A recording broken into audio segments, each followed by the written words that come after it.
Hey, how's it going? Welcome to this video. Today we're going to be talking about how to use Workspaces in Adobe Photoshop. Just want to say before we get started, I'm really excited that you're joining us today.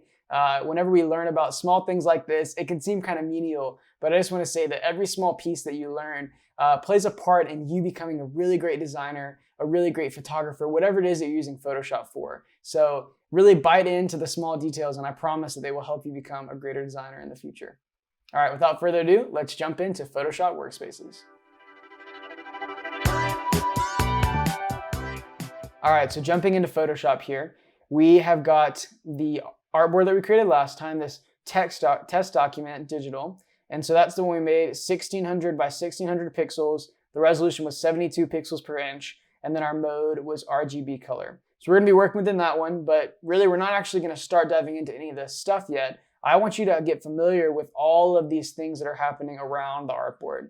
So starting on the left side, you've got all of your tools. This is your eraser, your pen tool, your text tool, your selection tool, how you make a rectangle, how you select things, how you crop your photo. And there's literally all the stuff that you need most often lives over here. Outside of that, you have your panels that are open all around. And so you can have these in any kind of configuration. I would actually encourage you to find a configuration that works best for you. You can actually have multiple set up, which I'll show you in a minute, that you can flip back and forth depending on what you're working on. Because the things you'll need for creating a flyer may not be the same stuff you want open whenever you're doing digital illustration or you're editing photos. So that way you can constantly be on the move and constantly give yourself the right tools to help you be the most efficient.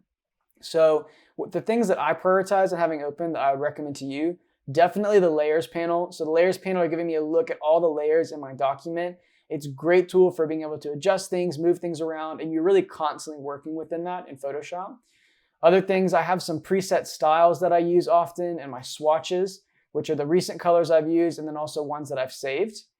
Over here, I've got my properties, which this will change depending on what we're looking at within the document. If I click on text or if I click on a shape, the properties panel is going to adjust to let me change the things that are relevant to whatever I have selected.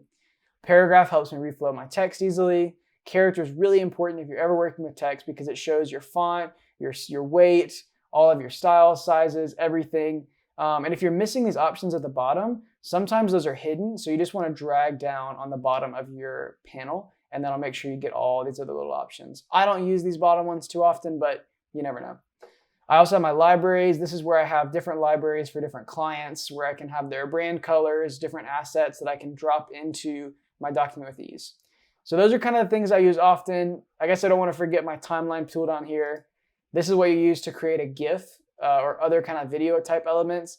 It's kind of annoying to use, but it can be helpful when you're trying to make something quickly. I don't use it often, so I keep it hidden, which to hide things, you're just going to double click on the name and it'll hide something. And the same applies to really anything anywhere. So if I really want to focus just on my layers, I can double click my swatches and I get all my layers right there in big for me. So it just depends on how you want to work. You can toggle things off and on.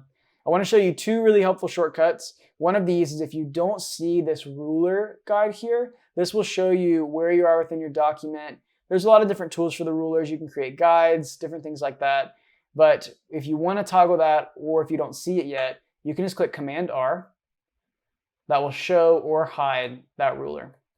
And then also another really helpful one is if you're working on a smaller computer. I am working on a 15-inch MacBook Pro. But if you're working on a 13-inch or some other type of form, you may want to clear away all of your panels for a minute to focus on the artboard. So to do that, all you got to do is click Tab. There's no command, just straight Tab. And it'll hide all of your panels. So all you see is your art. It's kind of a nice way if you want to show it to your creative director or show it to someone. It clears away all the clutter so you can focus on what's actually there. And clicking Tab will bring it all right back. So another thing that's important, if you want to create your own custom workspace, you're going to want to move things around. So let's say I wanted to take my paragraphs. I can just hold on that paragraph name and move it up here, and it'll join together with my properties, kind of like a tab folder. So that's really useful. If I want to move it back in between, I can move it right there. You'll see that blue line. You can also make it its own column. You can move it over here, even on the left side. You can really put it anywhere, but whatever works for you, I'd say go ahead and do it. For me, because I have this larger desktop, I like having all this stuff open. But if you have a smaller one, maybe this would be a good option where you can shrink down to where you just see what you need to see. It's all up to you, whatever you prefer. And then once you have found a workspace that you really like, you can go up here to this little workspace option and you can change around which one you want. So if you like any of these other Photoshop default ones, that's great. If you want to create your own, so say you've got it laid out perfectly, you can come in here and click New Workspace, and you just title it whatever you want. So we could call this New Workspace. And with that, I can save the keyboard shortcuts, the menus, and the toolbars all to be locked in within this workspace. So if you have two people who are using the same computer, you can flop back and forth between what they prefer really easily. Not a common situation, but it may be for you.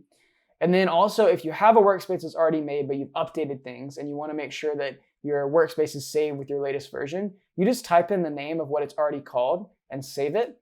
This will pop up, and basically it overrides your previous workspace with whatever changes. Hope you enjoyed that little tutorial. If you have any questions, leave them in the comments and I'd love to answer them. But that is an overview of Photoshop Workspaces.